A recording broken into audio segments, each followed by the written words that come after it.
اکثر ہمارے اندر یہ بات پائی جاتی ہے کہ مفلس اور غریب کسے سمجھا جاتا ہے؟ جس کے پاس مال و دولت نہ ہو، جائیداد نہ ہو، پیسے نہ ہو، کاروبار نہ ہو، نوکری نہ ہو، مکان نہ ہو، گاڑی نہ ہو، اسے ہم غریب سمجھتے ہیں، مفلس سمجھتے ہیں۔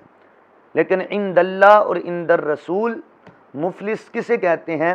تو صحیح مسلم شریف کی حدیث مبارکہ ہے اور مشکات میں بھی موجود ہے۔ حضرت ابو ہریرہ رضی اللہ تعالیٰ عنہ راوی ہیں۔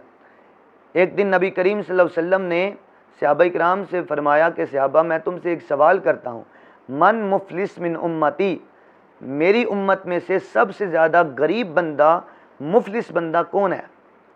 صحابہ نے عرض کی، یا رسول اللہ صلی اللہ علیہ وسلم، مفلس وہ ہے، غریب وہ ہے جس کے پاس پیسے نہ ہو، مال و دولت نہ ہو، جائیداد نہ ہو۔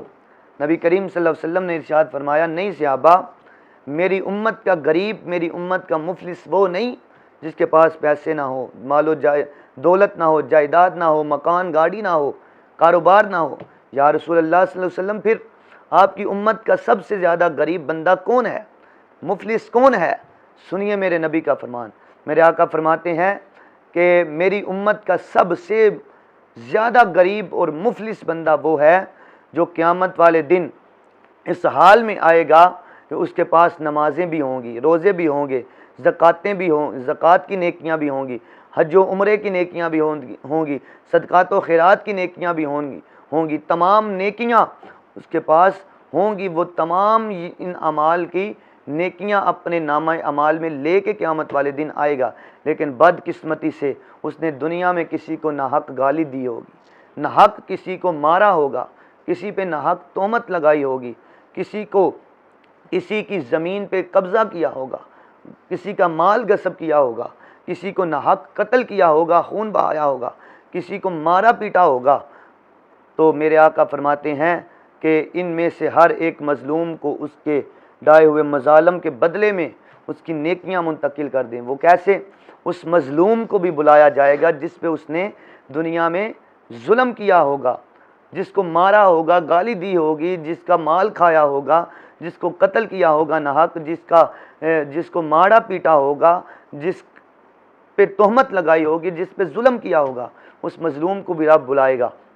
تو اللہ تعالیٰ فرمائے گا، فرشتوں، اس ظالم کی ساری نیکیاں اس کے نامہ اعمال سے نکال کے اس مظلوم کے نامہ اعمال میں درج کر دو، شامل کر دو۔ پھر اللہ فرمائے گا، اے مظلوم میرے بندے، بتا تیرا بدلہ پورا ہوا یا نہیں؟ اگر اس نے، میرے آقا فرماتے ہیں، اگر اس نے عرض کی، یا اللہ میرا بدلہ ابھی پورا نہیں ہوا، تو اللہ فرمائے گا اس مظلوم کی نامہ اعمال سے سارے گناہ نکال کے اس ظالم کے نامہ اعمال میں ڈال دو۔ اس کی ظالم کی نیکیاں مظلوم کو دی جائیں گی اور مظلوم کے گناہ ظالم کو دے دیے جائیں گے، اور اس کا کوئی بھی عمل اس کے کام نہیں آئے گا۔ اس لیے دعوت فکر ہے کہ کسی کو ناحق گالی نہ دو، نمازیں پڑھ کے کسی کو گالی نہ دو، نماز پڑھ کے روزہ رکھ کے کسی کا ناحق قتل نہ کرو، کسی کی زمین پہ ناحق قبضہ نہ کرو، کسی کے مال کو غصب نہ کرو، کسی کو ناحق مارو پیٹو نہ، کسی پہ تہمت نہ لگاؤ، کسی کو برا بلا نہ کہو، کسی پہ ظلم نہ کرو۔